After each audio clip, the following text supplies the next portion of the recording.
Hello friends, welcome to online study kingdom. दोस्तों, UP triple पेट के लिए हम लोग प्रैक्टिस सेट स्टार्ट कर रहे हैं और आज की इस वीडियो में हम लोग जो स्टार्ट करने वाले हैं यूपीट्रिपल पेट का जो है RWA रोजगार विद अंकित भाटी सर का यहाँ पर जो है प्रैक्टिस सेट 2023 के लिए हम लोग कवर करने वाले हैं। इनके प्रैक्टिस सेट में जो है 15 प्रैक्टिस सेट आपको देखने को मिलेंगे और 2 प्रीवियस ईयर के क्वेश्चन होंगे।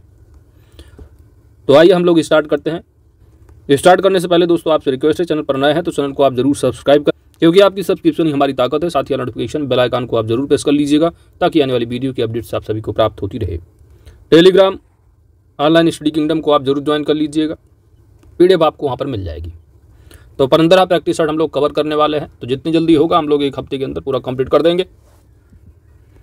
तो डेली जो है आपको 1 से 2 टेस्ट आपको मिलते रहेंगे। तो वीडियो को लाइक शेयर जरूर कीजिएगा, चैनल पर नए हैं तो सब्सक्राइब जरूर कीजिएगा। दोस्तों आइए, पहला प्रश्न आपके सामने है, निम्नलिखित में से किसने 1857 के विद्रोह को दबाने के लिए अंग्रेजों को सहायता प्रदान नहीं की थी? 1857 के विद्रोह को दबाने के लिए अंग्रेजों को सहायता प्रदान नहीं की थी। तो आप जानते हो अवध से जो रही है बेगम हजरत महल, इन्होंने जो है 1857 की क्रांति में जो है इन्होंने अंग्रेजों के विरुद्ध फाइट किया था। तो अंग्रेजों को सहायता प्रदान इन्होंने नहीं की थी। ऑप्शन यहाँ पर आपका बी राइट आंसर बन जाएगा। वहीं पर ग्वालियर की सिंधिया, हैदराबाद की निज़ाम, भोपाल की सिकंदर बेगम। तो 1857 को जो क्रांति रही उसको जो है अंग्रेजों की सहायता इन लोगों ने की रही। आगे बढ़ते हैं। अगला है कि मौर्य अर्थव्यवस्था मुख्य रूप से किस पर निर्भर थी? तो मौर्य जो अर्थव्यवस्था थी मुख्य रूप से किस पर निर्भर थी? यहाँ पर आपका राइट आंसर बन जाएगा कृषि अर्थव्यवस्था। ऑप्शन ए सही जवाब बन जाएगा। अगला प्रश्न है कि मुगल शासन के दौरान एक कोतवाल की सही भूमिका क्या थी? मुगल शासन के दौरान एक कोतवाल की जो सही भूमिका थी वह थी कानून और व्यवस्था बनाए रखना। ऑप्शन यहाँ पर आपका डी राइट आंसर बन जाएगा। कोतवाल को नगर प्रधान भी कहा जाता था। तो कोतवाल शासन के दौरान यानी मुगल शासन के दौरान जो कोतवाल की भूमिका थी वह सूबे की राजधानी तथा बड़े बड़े नगरों में कानून व्यवस्था की देखभाल करना था। अगला प्रश्न है कि महात्मा गांधी भारत के किसके विरुद्ध थे निम्न में से? यहाँ पर आपका सही जवाब बनेगा तीव्र औद्योगिकीकरण के विरुद्ध थे गांधी जी। महात्मा गांधी की जो पुस्तक है हिंद स्वराज, इन्होंने इसमें खुद लिखा है कि भारत में तीव्र औद्योगिकीकरण से हजारों मजदूर बुनकर जुलाहे तथा आम जनता बेरोजगार हो गई। वहीं पर अगर बात की जाए तीव्र औद्योगिकीकरण के पक्ष में कौन रहे हैं तो वह जवाहरलाल नेहरू रहे हैं। आगे बढ़ते हैं। अगला है सिंधु सभ्यता में कि इनमें से किन स्थलों में जलाशयों के साक्ष्य मिले हैं? तो सिंधु घाटी सभ्यता के किस स्थल से जलाशय के साक्ष्य मिलते हैं? यहाँ पर आपका राइट आंसर बन जाएगा ऑप्शन बी धौलावीरा से। तो धौलावीरा से जलाशयों के साक्ष्य यानी एक विशाल जलाशय के साक्ष्य प्राप्त होता है। कहाँ से? धौलावीरा। धौलावीरा स्थल है कहाँ पर? गुजरात के कच्छ रण में स्थित है। इसकी खोज जो है धौलावीरा की किसने की थी? तो JP जोशी ने की थी। कब? 1967 से 68 की मध्य। अगला प्रश्न है कि वैशाली में द्वितीय संगीति किसके द्वारा संचालित की गई थी? तो 4 जो बौद्ध संगीतियाँ रही हैं, पहली की अगर बात की जाए तो पहली जो है वो महाकश्यप, पहली किसकी अध्यक्षता में की गई थी? महाकश्यप की अध्यक्षता में। शासक उस समय कौन रहा? तो अजातशत्रु रहे हैं। और कहाँ पर हुआ था? तो राजगृह में। दूसरी अगर बात की जाए तो दूसरी होती है जो है वो वैशाली में। कहाँ पर? वैशाली में। अध्यक्षता कौन करता है? तो कालाशोक। यहाँ पर वही पूछा है तो कालाशोक यहाँ पर राइट आंसर बन जाएगा। दूसरी बौद्ध संगीत की बात की गई। तीसरी अगर पूछा जाता तो तीसरी बौद्ध संगीत जो हुई थी वह पाटलिपुत्र में। और पाटलिपुत्र में अध्यक्षता जो है कौन किया था? तो मोगलिपुत्य कौन थे? मोगलिपुत्य। और किसके पीरियड पर रहा? तो यह अशोक के। ठीक है। चौथवी जो होती है वह कुंडलवन कश्मीर में होती है, कुंडलवन कश्मीर में। और इसकी अध्यक्षता जो है वो वसुमित्र के द्वारा की जाती है। वसुमित्र किसके शासनकाल में? तो कनिष्क के शासनकाल में। राइट आंसर दूसरा पूछा तो ऑप्शन यहाँ बी सही जवाब बनेगा। अगला है कि प्रसिद्ध हस्ती और उनसे संबंधित संगठन का सही संयोजन चुनना है। प्रसिद्ध हस्ती और उनसे संबंधित संगठन, हिंदुस्तान सोशलिस्ट रिपब्लिक एसोसिएशन। तो हिंदुस्तान सोशलिस्ट HSRA की यहाँ पर बात की गई है और इसकी स्थापना आप जानते हो किसके द्वारा की गई थी? या रहे हैं चंद्रशेखर आज़ाद। एक HRA रही कानपुर वाली 1924 की, और जो उसके बाद 1928 में जो है दिल्ली कोटला वाला रहा है। तो ये चंद्रशेखर आज़ाद के द्वारा ही रहा है। तो ये सारे जो है वो चंद्रशेखर आज़ाद होंगे, ना कि एनी बेसेंट। तो चंद्रशेखर आज़ाद ये आपका है गलत। सही संयोजन आपको बताना सुमेलन। सत्यशोधक समाज की बात की जाए तो सत्यशोधक समाज की स्थापना ज्योतिबा फुले के द्वारा की गई थी। तो ऑप्शन यहाँ पर आपका बी सही जवाब बन जा रहा है। अगला भी जो दिया होगा वो भी गलत होगा, क्योंकि एक ही सही होगा। अगला दिया है थियोसॉफिकल सोसाइटी की स्थापना, यहाँ पर सरोजिनी नायडू बताया गया, गलत होगा, क्योंकि थियोसॉफिकल सोसाइटी की स्थापना जो है वो एनी बेसेंट के द्वारा रहा, एनी बेसेंट ने किया था। पूना सार्वजनिक सभा की स्थापना किसने की थी? तो पूना सार्वजनिक सभा की अगर बात की जाए तो पूना सार्वजनिक सभा के होंगे महादेव गोविंद रनाडे। कौन? महादेव गोविंद रनाडे रहे हैं पूना सार्वजनिक सभा के। और थियोसॉफिकल सोसाइटी सरोजिनी नायडू ने एनी बेसेंट रहे। आगे बढ़ते हैं। अगला प्रश्न संख्या नंबर 8 है, भारत में सांप्रदायिक निर्वाचन का जनक किसे कहा जाता है? सांप्रदायिक पंचायत। यहाँ पर राइट आंसर बन जाएगा लॉर्ड मिंटो। ऑप्शन यहाँ पर आपका सी राइट आंसर बनेगा। तो लॉर्ड मिंटो ने जो है 1909 ईस्वी में सांप्रदायिक चुनाव की शुरुआत की थी।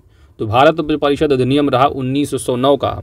कौन सा? भारत परिषद अधिनियम 1909 में मुस्लिमों को अलग निर्वाचक मंडल प्रदान किया गया था।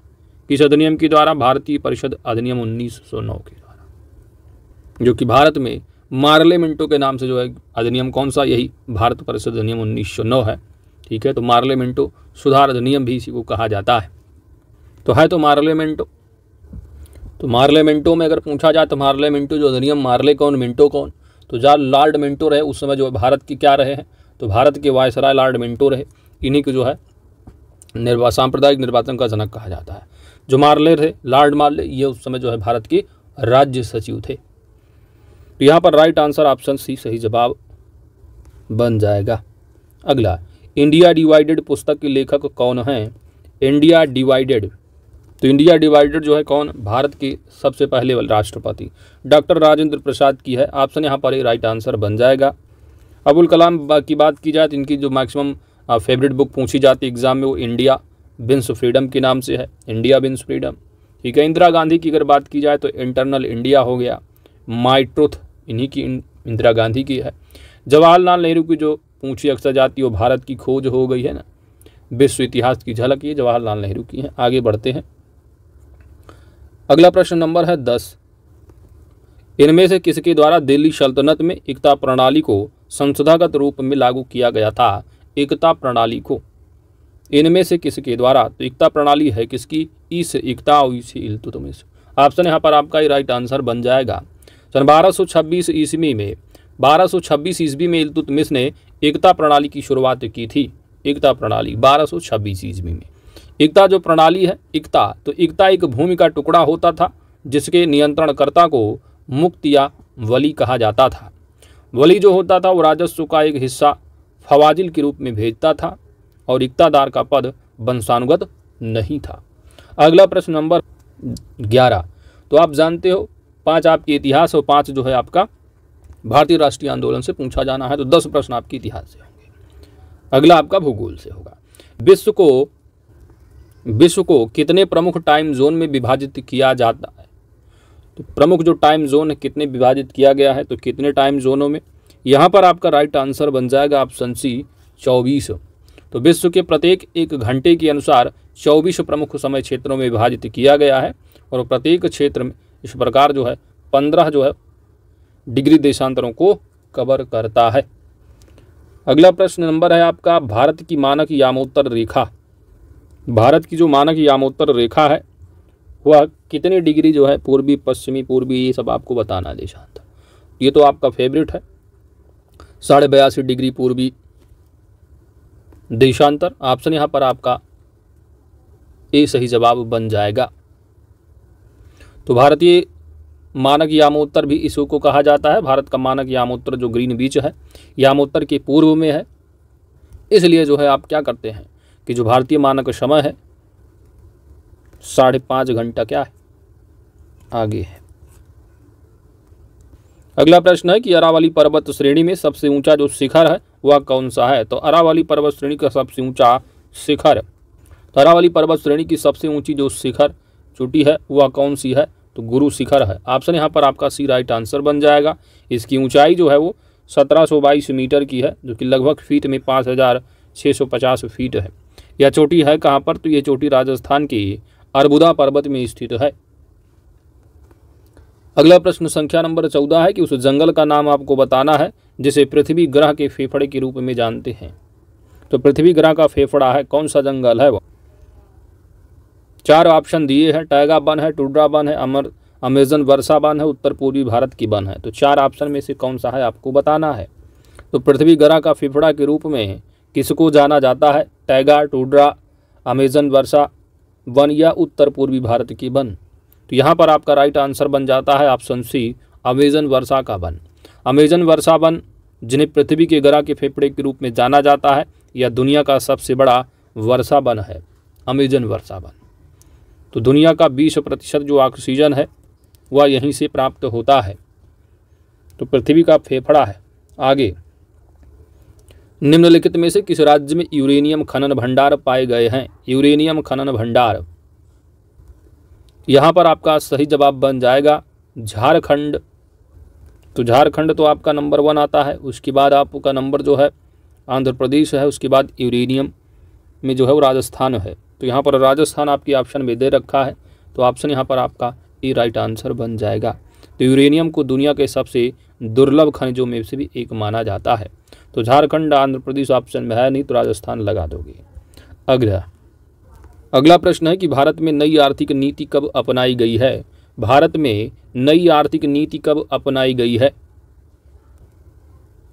राइट आंसर बन जाएगा भारत में नई आर्थिक नीति वर्ष 1991 में अपनाई गई है। इसे तत्कालीन प्रधानमंत्री पीवी नरसिम्हा, कौन? पीवी नरसिम्हा राव द्वारा शुरू किया गया था आर्थिक नीति 1991। अगला प्रश्न है कि प्लान्ड इकोनॉमी फॉर इंडिया के लेखक कौन हैं? तो प्लान्ड इकोनॉमी फॉर इंडिया के लेखक हैं एम विश्वेश्वरैया। ऑप्शन यहाँ पर आपका राइट आंसर बन जाएगा। तो भारत में आर्थिक नियोजन शुरू करने का जो प्रयास है, एक प्रसिद्ध इंजीनियर एवं राजनीतिज्ञ रहे एम विश्वेश्वरैया ने वर्ष 1934 में अपनी पुस्तक प्लान्ड इकोनॉमी फॉर इंडिया के माध्यम से किया था। अगला प्रश्न नंबर है 18 कि किस पंचवर्षीय योजना का उद्देश्य गरीबी उन्मूलन था? गरीबी उन्मूलन का नारा 5वीं पंचवर्षीय योजना दिया गया। ऑप्शन यहाँ पर आपका सी राइट आंसर बन जाएगा। 5वीं पंचवर्षीय योजना की जो समयावधि है वह 1974 से 1978। आगे, भारत में जीएसटी कब लागू की गई थी? जीएसटी, तो याद करने का तरीका है, जीएसटी क्या है? लोगों को क्या है? सताता है भाई। टैक्स है तो सताएगा ही। तो सताना, सतारा, इस तरह याद रखिएगा। बढ़ते हैं आगे, ठीक है। जीएसटी लागू हुआ है 2017 में, और जीएसटी परिषद एक होता है, उसकी अध्यक्ष कौन होते हैं? तो वित्त मंत्री। तो वित्त मंत्री उस समय कौन रहे हैं? तो जीएसटी परिषद की अध्यक्ष उस समय वित्त मंत्री अरुण जेटली। वर्तमान में कौन वित्त मंत्री होंगे? कौन? आप लोग कमेंट करके बताइए। फसल बीमा योजनाओं में से कौन सही नहीं है? व्यापक फसल बीमा योजना है 2015 की बताई गई है। तो व्यापक फसल बीमा योजना है 1985 की, तो यह है गलत। राष्ट्रीय कृषि बीमा योजना 1999-2000, संशोधित राष्ट्रीय कृषि बीमा योजना 2010-16, प्रधानमंत्री फसल बीमा योजना, तो यहाँ पर सब सही है। ऑप्शन ए यहाँ पर सुमेलित नहीं है। ऑप्शन ए राइट आंसर बन जाएगा। अगला प्रश्न नंबर 21 है, मनी बिल के बारे में है, धन विधेयक से संबंधित है कि ये जो डिसाइड करेगा ना धन विधेयक, इसका निर्णय कौन करता है कि धन विधेयक है या नहीं? तो मनी बिल का जो डिसाइड किया जाता है किसके द्वारा? लोकसभा अध्यक्ष के द्वारा डिसाइड किया जाता है। ऑप्शन यहाँ पर आपका बी राइट आंसर बन जाएगा। राष्ट्रपति दिया ऑप्शन में, लोकसभा अध्यक्ष, वित्त सचिव या वित्त मंत्री। तो मनी बिल है या नहीं, या डिसाइड कौन करेगा? या करेंगे लोकसभा अध्यक्ष। तो ऑप्शन बी आपका राइट आंसर बनेगा। अगला प्रश्न नंबर आ रहा है 22। पंचायतों को संवैधानिक दर्जा प्रदान जो किया गया है, पंचायतों को संवैधानिक दर्जा किस अनुच्छेद के अंतर्गत प्रदान किया गया है? यहाँ पर आपका राइट आंसर बन जाएगा आर्टिकल है 243। ऑप्शन यहाँ पर आपका बी सही जवाब बन जाएगा। नेक्स्ट है सूची 1 और सूची 2 दे रखी, इनका मिलान करके सही कोड का आंसर आपको देना है। भारतीय संविधान का भाग नंबर है कौन सा? भाग नंबर है 9। तो भाग नंबर 9 आपका जो संबंधित बनता है वो पंचायत से होता है। तो एक यहाँ पर हो रहा है 3। भारतीय संविधान का भाग नंबर कौन सा? 8 है। ठीक है, भाग आपके संविधान में भाग 22 है, तो भाग 22 में एक भाग 7 आता है, हैज़ बीन रिपील्ड, तो वो आपके संविधान से क्या हट चुका है, डिलीट कर दिया गया, रिपील्ड हो गया, ख़त्म है। तो यहाँ पर भाग 8 की बात की गई है। भाग 8 जो है उस संघ और राज्य क्षेत्र की बात करेगा, तो बी का 1 होगा। भारतीय संविधान का भाग नंबर कौन सा है? 4A है, तो 4 में आपका DPSP है। 4A में यानी DPSP के बाद आपका मूल संविधान जब बना था उस समय था नहीं मूल कर्तव्य, बाद में जोड़ा गया, तो मूल कर्तव्य का है 51A आर्टिकल। भारतीय संविधान का भाग कौन सा है? यहाँ पर 9A है, तो 9 आपका पंचायत, 9A आपका है नगर पालिका का। तो यहाँ पर D का 2 है, C का 4 है, तो 3142 यानी ऑप्शन यहाँ पर ये आपका सही जवाब बन जाएगा।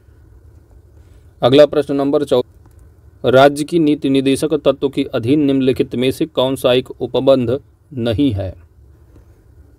तो नीति निदेशक तत्व आर्टिकल नंबर 36 से स्टार्ट होता है और 51 तक बात करता है। कहाँ? 36 से 51। काम करने की मानवीय दशाओं का जो उपबंध है आर्टिकल नंबर 42 में कहा गया है। 6 वर्ष से कम आयु के बच्चों की प्रारंभिक बाल्यावस्था में देखभाल और शिक्षा का जो उपबंध है, यह आर्टिकल नंबर 45 में कहा गया है। राज्य करेगा भाई। भारत के सभी लोगों में सामंजस्य और सामान्य सामूहिक भाईचारे की प्रवृत्ति को बढ़ावा देना, ये DPSP में है नहीं, बतिए। न्यायपालिका की कार्यपालिका का अलगाव की बात की गई है, नहीं 50-50 हिस्सा ले रहे हैं, तो आर्टिकल 50 नंबर है, ये 50 बात करता है।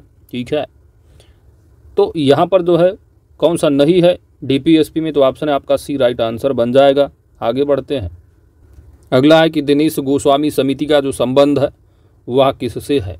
दिनेश गोस्वामी समिति, राइट आंसर बन जाएगा ऑप्शन बी, निर्वाचन सुधारों से संबंधित समिति है दिनेश गोस्वामी समिति। इसका जो गठन है वर्ष 1990 में जो है किया गया था, तो निर्वाचन सुधारों के परिप्रेक्ष्य में किया गया था। दिनेश गोस्वामी समिति ने देश में चुनाव सुधार हेतु कुछ महत्वपूर्ण सुझाव दिए थे, जैसे कि सभी चुनाव में EVM का प्रयोग किया जाए, है ना, इस तरह की बातें जो कही गई थी वह यही समिति रही है। किसी भी व्यक्ति को 2 या 2 से अधिक निर्वाचन क्षेत्रों से लड़ने की अनुमति न दी जाए, 2 या 2 से अधिक।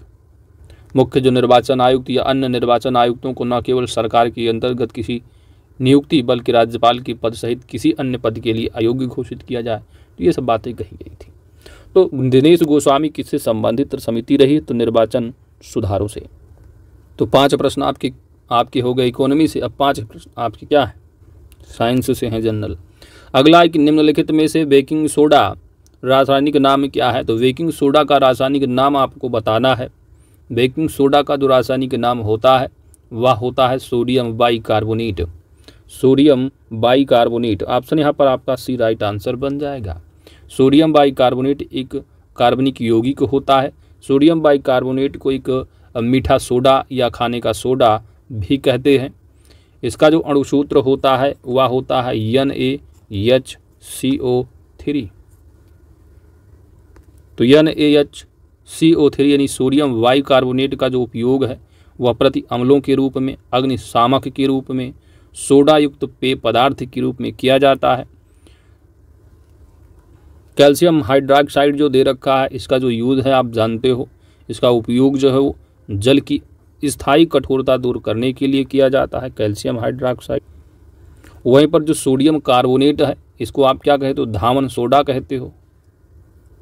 आगे बढ़ते हैं। अगला प्रश्न नंबर 27 है। कहा गया है कि इलेक्ट्रॉन की खोज किसने की थी? किसकी इलेक्ट्रॉन की खोज? तो बचपन पर आपने बनाया होगा, है ना, जब हाई स्कूल पढ़े होंगे, तो ईंटा पर नाचें, है ना, इस तरह कुछ, ईंटा पर नाचें, ऐसे कुछ।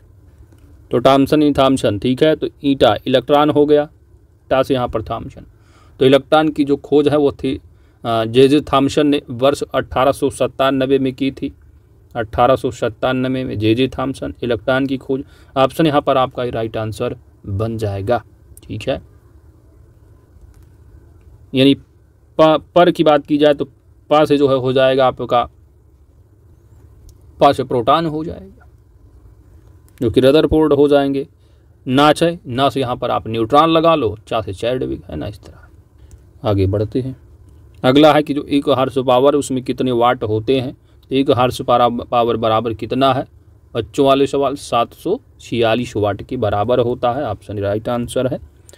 अगला है कि प्रकाश वर्ष किसकी इकाई होती है। तो प्रकाश वर्ष किसकी इकाई है। सिंपल सी बात भाई, दूरी की इकाई होती है।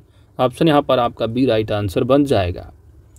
तो प्रकाश वर्ष एक वर्ष में निर्वात में प्रकाश द्वारा चली गई दूरी होती है। यह वह दूरी होती है जो लगभग 95 खरब किलोमीटर की होती है। या बड़ी दूरियों को मापने की एक सुविधाजनक इकाई होती है। एक प्रकाश वर्ष बराबर 9.46 इंटू 10⁻15 मीटर होता है। आगे अगला प्रश्न नंबर है 30। नींबू में बहुतायत में होता है। तो नींबू में बहुतायत में क्या होता है। विटामिन यहाँ पर कौन सी है नींबू में सबसे ज़्यादा। तो नींबू में बहुतायत मात्रा में सबसे ज़्यादा विटामिन जो पाया जाता है वह विटामिन सी मिलता है, ठीक है। वैसे सबसे अधिक विटामिन सी आप जानते हो, कई बार एग्जाम में पूछा जाता है, तो आंवला में मिलता है। तो सबसे यहाँ पर है नींबू में बहुतायत जो मिलेगा आपको विटामिन, वो विटामिन सी होगा, ठीक है। विटामिन ए देखोगे तो गाजर है ना, आम है, इन सब में मिल जाएगा। विटामिन वी की बात की जाए तो विटामिन B12 में देखेंगे तो दूध है, दही, पनीर, है ना। और विटामिन डी के जानते हो मुख्य भैया स्रोत जो है वो सूर्य का प्रकाश है। बढ़ते हैं आगे। अगला आपका मैथ है, तो PDF आपको मिल जाएगी। टाइम टेकिंग है, GK हिंदी करा देंगे, टेंशन नहीं लेना है। PDF आपको मिल जाएगी, सोल्यूशन मैथ वाले मिल जाएंगे, आपको करिएगा अच्छे से। अगला है उच्छ्वास हिंदी का। तो उच्छ्वास जो है यहाँ पर उच्छ्वास का सही संधि विच्छेद बताना है। तो उच्छ्वास का सही संधि विच्छेद क्या होगा। उत प्लस श्वास। ऑप्शन यहाँ पर आपका सी राइट आंसर बन जाएगा। इसमें है कौन सी संधि। तो व्यंजन ही व्यंजन है, तो व्यंजन संधि होगा। ऑप्शन यहाँ पर आपका सी राइट आंसर बन जाएगा। अगला है पेट में दाढ़ी होना का अर्थ क्या है। पेट में दाढ़ी होना का अर्थ अर्थात देखने में सीधा किंतु चालाक होना। पेट में दाढ़ी होने का मतलब यही है, देखने में तो सीधा न लगे लेकिन बहुत चालाक। ऑप्शन यहाँ पर आपका डी राइट आंसर बन जाएगा। आगे जहाँ पहुँचा ना जा सके एक शब्द क्या हो। जहाँ पहुँचा ना जा सके वाक्यांश के लिए एक शब्द क्या बनता है। अगम्य। ऑप्शन यहाँ पर आपका सी राइट आंसर बन जाएगा। अगला है मृगेंद्र का पर्यायवाची आपको बताना है। किसका। मृगेंद्र का। तो मृगेंद्र का पर्यायवाची होता है, यानी सिंह की बात की गई तो यहाँ पर आपको शार्दूल दिख रहा है, तो शार्दूल सिंह का है, ठीक है। तो यहाँ पर होगा शार्दूल, ऑप्शन राइट आंसर बन जाएगा। यही आप जानते हो यह सर्प का हो, अरे यार सर्प का है। हिरन, हिरन हो गया। कुरंग दे रखा है, तो कुरंग नहीं, कुरंगम जो होगा आपका वो हिरन का ही। आगे देखते हैं। अगला है अतिवृष्टि का विलोम शब्द आपको बताना है। अतिवृष्टि का उल्टा क्या बनेगा। अतिवृष्टि का हो जाएगा अनावृष्टि। अन उपसर्ग लगा दो तो अतिवृष्टि अनावृष्टि। ऑप्शन यहाँ पर आपका सी राइट आंसर बन जाएगा। आगे बढ़ते हैं। इंग्लिश का पैराग्राफ पढ़ना, आंसर दे तो पढ़िएगा आप लोग, आंसर दीजिएगा, PDF मिल। रीजनिंग है इंग्लिश के बाद। चलिए अगला प्रश्न है आपका करंट का कि हाल ही में भारतीय प्रतिस्पर्धा आयोग की प्रथम महिला अध्यक्ष के रूप में किसकी नियुक्ति हुई है। तो भारतीय प्रतिस्पर्धा आयोग की प्रथम महिला अध्यक्ष के रूप में किसकी नियुक्ति हुई है। राइट आंसर यहाँ पर आपका बन जाएगा ऑप्शन सी रवनीत कौर की। नेक्स्ट है निम्न में से कौन यूनिसेफ इंडिया के नेशनल एम्बेसडर नियुक्त हुए हैं। यूनिसेफ इंडिया के नेशनल एम्बेसडर राइट आंसर बन जाएगा आयुष्मान खुराना। नेक्स्ट है कि वर्ष 2023 में भारतीय प्रधानमंत्री नरेंद्र मोदी ने विश्व पर्यावरण दिवस के अवसर पर, यानी हर साल 5 जून को। तो इस अवसर पर रामसर स्थलों के संरक्षण के लिए निम्न में से किस योजना का शुभारंभ किया है? रामसर स्थलों के संरक्षण से संबंधित किस योजना का शुरुआत हुई है? तो यहाँ पर आपका राइट आंसर बन जाएगा अमृत धरोहर योजना, option C.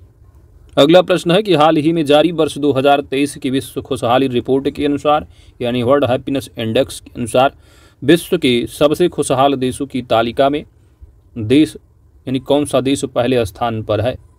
World happiness index 2023 में जो जारी हुआ है, तो यहाँ पर आपका राइट आंसर बन जाएगा ऑप्शन ए फिनलैंड। इंडिया की रैंक जो है वर्ल्ड हैप्पीनेस इंडेक्स 2023 में 126 है। कितनी दोस्त? 126 रैंक है। आगे बढ़ते हैं। अगला आपका भारतीय अंतरिक्ष अनुसंधान संस्थान दड़ी इसरो, तो चंद्रयान का आप चर्चा में जानते हो भैया, विश्व में रिकॉर्ड बना दिया। तो भारतीय अंतरिक्ष अनुसंधान संस्थान इसरो द्वारा हाल ही में चंद्रमा पर अपना तीसरा मिशन चंद्रयान 3 किस रॉकेट से प्रक्षेपित किया गया? यहाँ पर आपका सही जवाब बन जाएगा, राइट आंसर बन जाएगा LVM-3 ऑप्शन यहाँ पर सी राइट आंसर है। नेक्स्ट है कि फीफा द्वारा आयोजित फुटबॉल महिला विश्व कप की मेजबानी निम्न में से कौन सा देश कर रहा है? फीफा द्वारा आयोजित फुटबॉल महिला विश्व कप की मेजबानी कौन सा देश कर रहा है? राइट आंसर यहाँ पर बन जाएगा ऑप्शन सी, ए और बी दोनों, ऑस्ट्रेलिया और न्यूजीलैंड। तो 2023 कौन? न्यूजीलैंड प्लस ऑस्ट्रेलिया दोनों, ऑप्शन यहाँ सी राइट आंसर होगा। अगला प्रश्न है कि केंद्र सरकार द्वारा जारी आर्थिक बजट 2023-24 के अनुसार व्यक्तिगत करदाताओं के लिए छूट की सीमा को 5 लाख से बढ़ाकर कितने रुपए प्रतिवर्ष कर दिया गया है? यहाँ पर राइट आंसर आपका बन जाए 7 लाख रुपए, ऑप्शन बी। नेक्स्ट है कि निम्न में से कौन सा देश सभी महिलाओं के लिए मुफ्त सैनिटरी उत्पाद प्रदान करने वाला विश्व का पहला देश बन गया है? राइट आंसर बन जाएगा, वह कंट्री है स्कॉटलैंड, ऑप्शन ई सही जवाब है। नेक्स्ट है कि भारत के किस रेलवे स्टेशन को वर्ष 2023 में यूनेस्को का एशिया प्रशांत सांस्कृतिक विरासत पुरस्कार से सम्मानित किया गया है? यहाँ पर आपका सही जवाब बन जाएगा भायखला मुंबई, ऑप्शन यहाँ पर सी राइट आंसर है। तो भायखला रेलवे स्टेशन मुंबई। अगला प्रश्न है कि अमरोहा ढोलक जिसे हाल ही में भौगोलिक यानी GI टैग प्राप्त हुआ है किस राज्य से संबंधित है? अमरोहा ढोलक। तो अमरोहा कहाँ संबंधित? भाई यूपी स्पेशल है, ऑप्शन यहाँ पर आपका बी राइट आंसर बन जाएगा।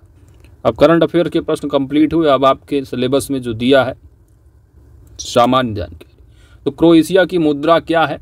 क्रोएशिया की मुद्रा क्या है? तो क्रोएशिया की मुद्रा है कुना, ऑप्शन यहाँ पर आपका सी राइट आंसर बन जाएगा। क्रोएशियाई क्या है? क्रोएशियाई कुना, ठीक है। क्रोन दे रखा है, तो यह नॉर्वे कंट्री की मुद्रा है। रूबल कहाँ की है? तो यह रसिया की है।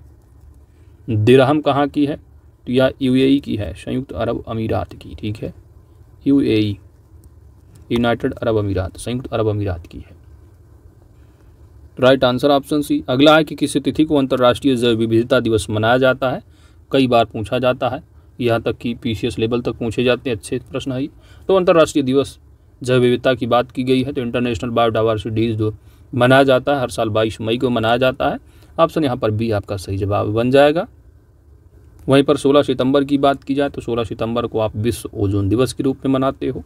20 जून जो है आपका विश्व शरणार्थी दिवस है। 22 अप्रैल आपका पृथ्वी दिवस है। अगला है भारतीय सब्जी अनुसंधान संस्थान केंद्र कहाँ अवस्थित है? यूपी स्पेशल होगा ये। तो भारतीय सब्जी अनुसंधान संस्थान केंद्र कहाँ पर है? तो राइट आंसर होगा यह वाराणसी में। तो यूपी ऑप्शन यहाँ पर आपका डी राइट आंसर है। कानपुर में फेमस जो पूछा जाता है भारतीय दलहन अनुसंधान संस्थान पूछा जाता है। लखनऊ में अक्सर पूछ लिया जाता है कि जो आपका चीनी अनुसंधान यानी गन्ना अनुसंधान संस्थान है आपका, है ना। और गन्ना अनुसंधान काउंसिल अगर पूछी जाती तो आपका शाहजहाँपुर जाती। प्रयागराज में क्या है भाई? फिजिक्स तो अक्सर पूछा जाता हरिश्चंद्र अनुसंधान संस्थान प्रयागराज में मिलेगा आपको। तो यहाँ पर सब शाक भाजी की बात की गई तो आपका वाराणसी, ऑप्शन डी। आगे भारत की संसद की उच्च सदन के संबंध में, उच्च सदन यहाँ पर बेसिकली संविधान में तो है नहीं, लेकिन यह है उच्च सदन आप मानते हो किसको? राज्यसभा। तो राज्यसभा आपका उच्च सदन, निम्न सदन आपका लोकसभा होता है। तो यहाँ पर राज्यसभा के संबंध में बात की गई है, कौन सा कथन सही है? यह कभी भी भंग नहीं होता है। तो आप जानते हो कभी भंग नहीं होता, हर 6 साल पे उसके मेंबर जो है वो क्या है, रिटायर होते रहते हैं। तो भंग नहीं होता, यह बात बिल्कुल सही। हर वर्ष 6 वर्ष के बाद भंग हो जाता ना, जो मेंबर वो रिटायर हो जाते हैं, तो ये गलत हो गया। 5 वर्ष के बाद भंग, ये भी गलत है, भंग होता ही नहीं भाई, ठीक है। 3 वर्ष के बाद भंग, तो भंग होने के नाम में नहीं है, कभी भी भंग नहीं होती। तो ऑप्शन ही राइट आंसर है। उसके लिए आप देखते हो कोई चुनाव ना तो होता नहीं, बस राज्यसभा सांसद बनते में हम विधायक सांसद जाके आगे देखो। प्रसिद्ध भारतीय पर्यटन स्थल कोडई कनाल कहाँ स्थित है? कोडई कनाल, कोडई कनाल की बात की जा रही है। कोडई कनाल बताना है आपको कहाँ पर लोकेटेड क्या है दोस्त, कोडई कनाल। तो कोडई कनाल यहाँ पर 4 ऑप्शन दिए गए हैं, किस पर्वत पर होगा?